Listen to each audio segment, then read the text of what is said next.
Hey guys! So I had at least one person vote that they wanted me to do the Boxcar Children. So that's the chapter book we're going to start, and I'm going to read chapter 1 in this video. So hopefully you'll come back tomorrow. Well, yeah, we'll do tomorrow even though it's Saturday for chapter 2. So, 4 orphans find an old boxcar and begin an adventure. These were my favorite when I was growing up. Chapter 1, The 4 Hungry Children. One warm night, 4 children stood in front of a bakery. No one knew them. No one knew where they had come from. The baker's wife saw them first as they stood looking in the window of her store. The little boy was looking at the cakes, and the big boy was looking at the loaves of bread, and the 2 girls were looking at the cookies. Now the baker's wife did not like children. She did not like boys at all. So she came to the front of the bakery and listened, looking very cross. Cross would mean angry or mean. "The cake is good, Jessie," the little boy said. He was about 5 years old. "Yes, Benny," said the big girl, "but bread is better for you. Isn't it, Henry?" "Oh, yes," said Henry. "We must have some bread, and cake is not good for you, Benny and Violet." "I like the bread best anyway," said Violet. She was about 10 years old, and she had pretty brown hair and brown eyes. "This is just like you, Violet," said Henry, smiling at her. "Let's go into the bakery. Maybe they'll let us stay here for the night." The baker's wife looked at them as they came in.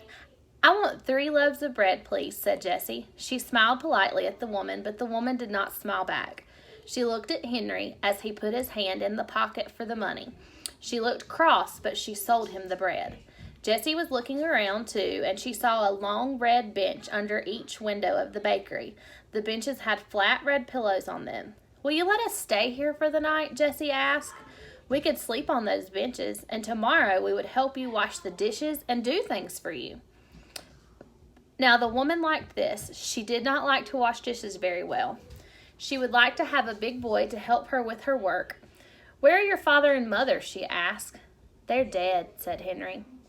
"We have a grandfather in Greenfield, but we don't like him," said Benny.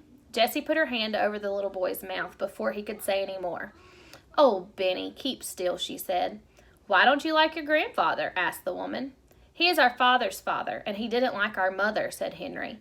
"So we don't think he would like us. We are afraid he would be mean to us." "Do you ever see him?" asked the woman. "No," answered Henry. "Then why do you think he would be mean to you?" asked the woman. "Well, he never came to see us," said Henry. "He doesn't like us at all." "Where did you live before you came here?" asked the woman. But not one of the 4 children would tell her. "We'll get along all right," said Jessie. We want to stay here for one night only." "You may stay here tonight," said the woman, "and tomorrow we'll see what we can do." Henry thanked her politely.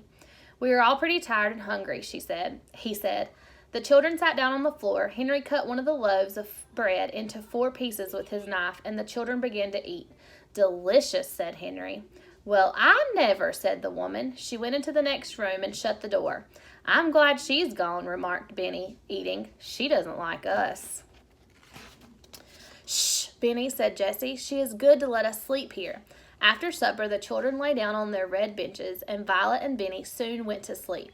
But Jessie and Henry could hear the woman talking to the baker. She said, "I'll keep the 3 older children. They can help me, but the little boy must go to the children's home. He's too little. I can't take care of him." The baker answered, "Very well. Tomorrow I'll take the little boy to the children's home. We'll keep the others for a while, but we must make them tell us who their grandfather is." Jessie and Henry waited until the baker and his wife had gone to bed. Then they sat up in the dark. "Oh, Henry," whispered Jessie, "let's run away from here, fast." "Yes, indeed," said Henry. "We'll never let Benny go to a children's home. Never, never. We must be far away by morning or they will find us. But we must not leave any of our things here." Jessie sat still, thinking. "Our clothes and a cake of soap and towels are in the big laundry bag," she said. "Violet has her little work bag, and we have 2 loaves of bread left. Have you your knife and the money?" "Yes," said Henry. "I have almost $4. "You must carry Benny," said Jessie. "He will cry if we wake him up. But I'll wake Violet." "Shh, Violet, come. We are going to run away again. If we don't run away, the baker will take Benny to a children's home in the morning." The little girl woke at once. She sat up and rolled off the bench. She did not make any noise. "What shall I do?" she whispered softly. "Carry this," said Jessie. She gave her the work bag. Jessie put the 2 loaves of bread into the laundry bag, and then she looked around the room. "All right," she said to Henry, "take Benny now." Henry took Benny in his arms and carried him to the door of the bakery. Jessie took the laundry bag and opened the door very softly. All the children went out quietly. They did not say a word. Jessie shut the door, and then they all listened. Everything was so quiet. So the 4 children went down the street. All right, guys, so that was chapter 1. Chapter 2 tomorrow is Night is Turned to Day. I can't wait to read it to you. Hope you guys are having a blast at home. Love you.